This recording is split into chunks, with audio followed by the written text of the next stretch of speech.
mga kagulay, mga kagrower, ngayong araw na ito tayo naman ay magbabalot ng ating mga talong, kagrower, mga kagulay, para ang ating mga talong, mga bunga ng talong ay hindi pasukin ng insekto. Kaya yan, makinis na makinis ang ating talong. Siya ay babalutin ng atin ng ang net. Ito mga kagrower ay nabili ko dati sa online din. Ito ay pambalot dapat ng mga ampalaya, pero tapos na ang aking ampalaya, so ito recyclable naman po, kasi ito pagkatapos mong gamitin sa ibang pananim mo ay pwede mo naman siyang gamitin sa iyong mga talong o kahit anuman na pwedeng pagbungahan. So ayan po, ito po ang aking ginagawa. Babalutin mo lang siya ng ganito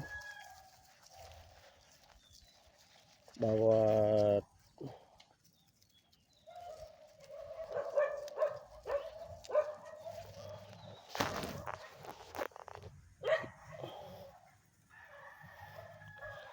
bunga na yung makita, upang ito ay maprotektahan sa mga fruit fly at iba pang mga insekto, para ang kalalabasan ng iyong talong ay makinis. And later on, ako po ay mag-harvest po ng mga talong na pang-ulam lamang po, dahil ito ay 15 puno lang, 15 puno lamang mga kapatid, mga kagrower, ang aking tinanim, habang ito po ay pinag-aaralan po natin kung paano tayo makaka-menos sa pataba ay sa insecticide, at makaka-menos sa pag-i-spray, at least po natural, organic po ang ating kinakain, wala pong chemical.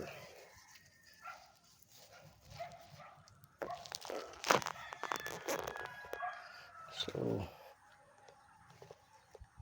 ganun pa lamang po kalaki, pwede na po natin siyang balutin para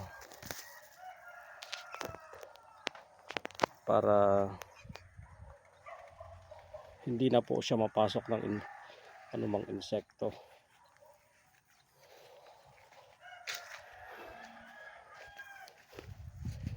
As early as this one po, pwede na pong balutin to. Yan, mga ganyan,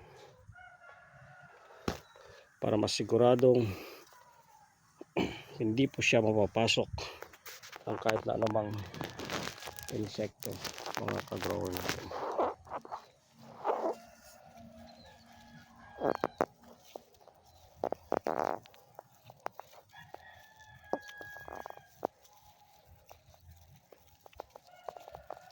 Yan po. Yan, para maging chemical free ang ating tanim, insecticide free, walang spray, ganito, walang gastos sa maintenance ng pag-spray. Ganito po ang kailangan. At least po, meron po akong nakita na iba, nagbabalot sila ng mga newspaper. Okay naman po yun, siguro maganda rin po, pero para sa akin po mas okay ito pa, dahil yung hangin ay tagus-tagusan po.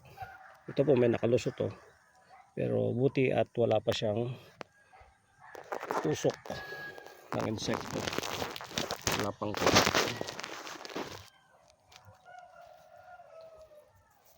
Yan po.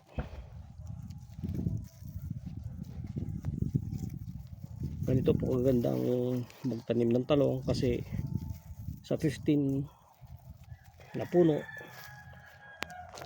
maganda po ang ating talong.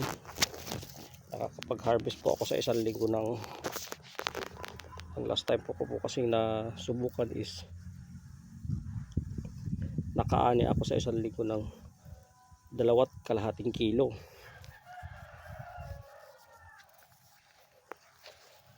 And dahil po organic, ayan. Ayan po yung mga dati nating binalot, mga ka-grower. Ang laki na po.